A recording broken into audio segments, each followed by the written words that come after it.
Morning students, कैसे हैं आप सब। उम्मीद करती हूँ आप लोग अच्छे होंगे। आज आपकी वर्कशीट नंबर 3 मैथ्स की आई है। तो पहले आप लोग इसे अच्छे से लेबल करेंगे, डेट डालेंगे, क्लास, सब्जेक्ट, अपना नाम, अपने टीचर का नाम आप लोग लिख लेंगे। ये इंग्लिश मीडियम और हिंदी मीडियम दोनों में आई है तो मैं दोनों में बनाऊंगी। अगर आप लोग इंग्लिश मीडियम के स्टूडेंट हैं तो आप इंग्लिश मीडियम से करेंगे, अगर हिंदी मीडियम के स्टूडेंट्स हैं तो यही वीडियो देखेंगे। ठीक है, इसी के साथ आपकी एक इंग्लिश सब्जेक्ट की भी आई है तो वो भी मैंने बना दी है, अगर आप लोग चाहें तो उसे भी कर सकते हैं।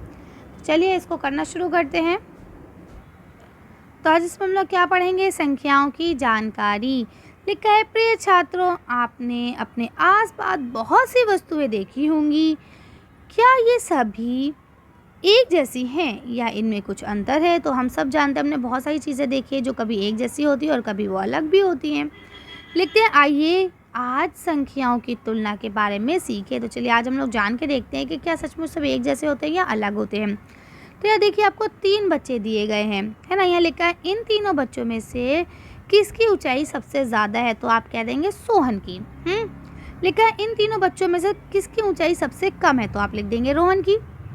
ये आपको देख के ही पता चल गया। हमारी क्लास में भी ऐसे बहुत सारे बच्चे होते हैं ना, जो हमसे बड़े भी होते हैं और कुछ ऐसे होते हैं जो हमसे हाइट में छोटे भी होते हैं, है ना। तो अब यहाँ आपके यहाँ क्या क्रिया विधि जो दी गई है, कार्य विधि जिसे हम कहते हैं, उसमें लिखा है आइए संख्याओं की तुलना करें। तो ये एक्टिविटी है आपकी। तो आपको प्रश्न दिया गया है, संख्याओं 2438 और 947 की तुलना करें। इनमें से कौन सी संख्या बड़ी है, बताइए। तो अब देखिए यहाँ आपको दिख रहा है 2438 जो है वो 4 अंक की संख्या है, जबकि 947 जो है वो सिर्फ 3 अंक की संख्या है। तो आपको पहले ही पता चल रहा है भाई, जाहिर सी बात है जो 4 अंक की संख्या है वो बड़ी होगी, क्योंकि उसमें 4 अंक है, उसमें 1 अंक 3 अंक से ज़्यादा है ना। ये तो बिल्कुल क्लियर बात है, इसमें तो कोई समझने की बात है नहीं। आगे चलते हैं। नोट लिखा है, ज़्यादा अंकों वाली जो संख्या है वो हमेशा कम अंकों वाली संख्या से बड़ी ही होगी, ये हम सब जानते हैं। अगला क्वेश्चन लिखा है यहाँ पे, यदि अंकों की संख्या समान हो, यानी कि अगर यहाँ 4 अंक है तो यहाँ पे भी 4 अंक हो, जैसा कि यहाँ दिया गया है।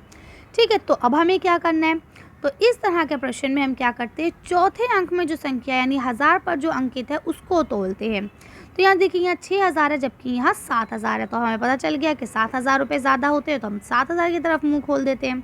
ठीक है, ये जो आपके घड़ियाल बने हुए हैं ना, ये हमेशा ज़्यादा वाले अंक को ही खाते हैं, तो इसीलिए इनका मुँह उसी तरफ खुलता है जिस तरफ ज़्यादा होता है। ठीक है, अब आपको यहाँ दूसरा उन्होंने एक और सिचुएशन दी और ये कहा कि अगर 1000 वाले अंक की मतलब 4 डिजिट हो और 1000 की संख्या भी सेम हो, फिर हम क्या करेंगे। तो हम क्या करते हैं, फिर हम 100 की संख्या पे देखते हैं। तो देखिए यहाँ 6900 है, जबकि यहाँ 6400 है। ठीक है, तो इसलिए हम क्या करते हैं, सैकड़े वाली जो संख्या है उसकी तुलना कर लेते हैं। ठीक है, यहाँ लिखा है, यदि अंकों की संख्या समान हो तो बाई की तरफ जो है उसे तुलना करेंगे। ठीक है, आगे देखिए, एक चीज़ और मैं बताऊंगी। ये तो ठीक है, घड़ियाल जो है ज़्यादा संख्या को खाता है, लेकिन इसके अलावा हम ऐसा भी कर सकते हैं कि जैसे हम यहाँ लिखा है 7 और यहाँ लिखा है 6, अब इनमें से किसको देना है। तो हम क्या करेंगे, जो बड़ा होगा उसको 2 लड्डू देंगे, जो छोटा होगा उसे 1 देंगे और इसे मिला देंगे। तो हमें पता चल जाएगा किस तरफ मुँह खुलने वाला है। ठीक है, अब आगे चलते हैं। तो यहाँ लिखा है, बूझो तो जाने। तो चलिए इसे करते हैं। यहाँ लिखा है, संख्याओं की तुलना करते हुए रिक्त स्थानों को उचित यानी ज़्यादा से, कम से या बराबर के चिन्ह से लगाइए। तो चलिए देख लेते हैं।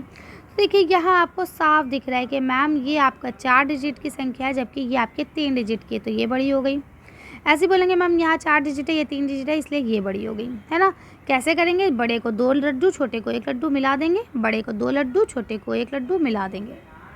ठीक है, अब अगला क्वेश्चन यहाँ लिखा है, निम्नलिखित संख्याओं की तुलना करें और आरोही या अवरोही क्रम में लिखें। ठीक है, आरोही क्रम किसे कहा जाता है, आरोही क्रम कहते हैं जीने को चढ़ते हुए 1 2 3 4। ठीक है, और अवरोही क्रम किसे कहते हैं, जीने को उतरते हुए, यानी कि क्या हो जाएगा 4 3 2 1, यानी सबसे बड़ा सबसे पहले आएगा। ठीक है, तो अब देखिए आरोही क्रम में आप क्या करेंगे, पहले सबसे छोटा लिखेंगे। सबसे छोटा कितना होगा 85, फिर उससे बड़ा लिखेंगे तो क्या हो जाएगा 685, फिर उससे बड़ा लिखेंगे तो क्या हो जाएगा 695, फिर उससे बड़ा लिखेंगे तो हो जाएगा आपका 4875, फिर उससे बड़ा लिखेंगे तो जाएगा 4998। ठीक है, इस तरह से ये हो गए आपके आरोही क्रम यानी बढ़ते क्रम, छोटा उससे बड़ा उससे बड़ा उससे बड़ा। तो सबसे छोटा, उससे बड़ा, उससे बड़ा, उससे बड़ा और उससे बड़ा। ठीक है। अब हम बात करते हैं अवरोही क्रम में। तो अवरोही क्रम में हमें क्या करना होता है कि सबसे बड़े को सबसे पहले लिखना होता है। तो 4998 आप पहले लिखेंगे, उसके बाद 4875 लिखेंगे, उसके बाद आप लिखेंगे 695, फिर आप लिखेंगे 685, फिर आप लिखेंगे खाली 85। ठीक है, तो इस तरह से आप लोग इसे कर लेंगे। अब अगर कोई कन्फ्यूजन होती है तो आप लोग मुझसे पूछ सकते हैं कमेंट के थ्रू। बाकी आज की वीडियो को हम यही खत्म करते हैं। आज की वर्कशीट में बस इतना ही। आपको हमारी वीडियो पसंद आई हो तो प्लीज़ इसे लाइक और शेयर करें। अगर अभी तक आपने हमारे चैनल को सब्सक्राइब नहीं किया तो प्लीज़ हमारे चैनल को सब्सक्राइब करें। Thank you for watching.